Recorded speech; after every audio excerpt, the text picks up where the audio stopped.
Majelis Hakim yang terhormat, jika kita mengkonstruksikan dan sekaligus mengevaluasi fakta-fakta hukum tersebut di atas, maka dapat disimpulkan bahwasanya terdakwa tidak terbukti secara sah dan meyakinkan melanggar pasal 372 KUHP junto pasal 55 ayat 1 ke 1 KUHP sebagaimana dalam dakwaan subsidiar jaksa penuntut umum dengan beberapa hal. Pertama adalah terdakwa tidak memiliki hubungan hukum dengan korban, dalam hal ini PT Wiratama Lautan Rezeki, bahwa dalam tindak pidana penggelapan hubungan hukum antara korban dengan pelaku harus dapat dibuktikan atau harus memiliki hubungan hukum, oleh karena dalam hal penggelapan yang digelapkan itu pastilah berupa barang, baik barang yang berwujud maupun yang tidak berwujud, dan dalam penggelapan barang tersebut harus berada dalam penguasaan si pelaku. Perpindahan barang dari si korban kepada si pelaku itu dimaksudkan sebagai hubungan hukum. Perpindahan atau peralihan barang dari si korban kepada si pelaku bisa didasari dengan sebuah perjanjian secara tertulis ataupun bisa juga didasari dengan kepercayaan, apalagi barang tersebut berupa sejumlah uang yang nilainya besar. Oleh karena tidak mungkin sesuatu barang, yakni dalam hal ini sejumlah uang, berpindah dari si korban kepada si pelaku begitu saja tanpa adanya hubungan hukum sebelumnya.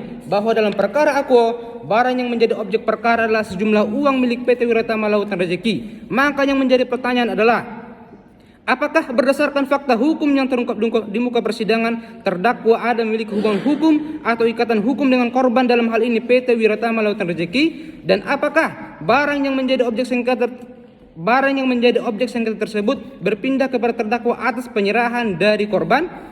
Bahwa sebagaimana keterangan saksi atas nama Faruk di muka persidangan sangat jelas menerangkan bahwa saksi maupun PT Wiratama Lautan Rezeki tidak kenal dengan terdakwa, tidak pernah ketemu dengan terdakwa, tidak pernah berhubungan dengan terdakwa. Bahwa PT Wiratama Lautan Rezeki hanya berhubungan atau memiliki dengan saksi Bella dan Budiono. Bahwa kemudian berdasarkan keterangan saksi atas nama Bella di muka persidangan sangat jelas menerangkan bahwa saksi tidak pernah berhubungan dengan terdakwa, tidak pernah berkomunikasi dengan terdakwa, dan tidak mengenal sama sekali dengan terdakwa. Kemudian berdasarkan keterangan saksi atas nama Agustinus menerangkan di muka persidangan bahwa benar saksi memiliki hubungan hukum dengan terdakwa, di mana saksi memiliki perjanjian jual beli atau pembebasan lahan tanah sebagaimana yang terdapat dalam surat perjanjian kerjasama untuk pembebasan lahan tanah di Desa Pandangan Kabupaten Tanah Laut Kalsel tertanggal 19 Mei 2016. Fait bukti surat bertanda T.1.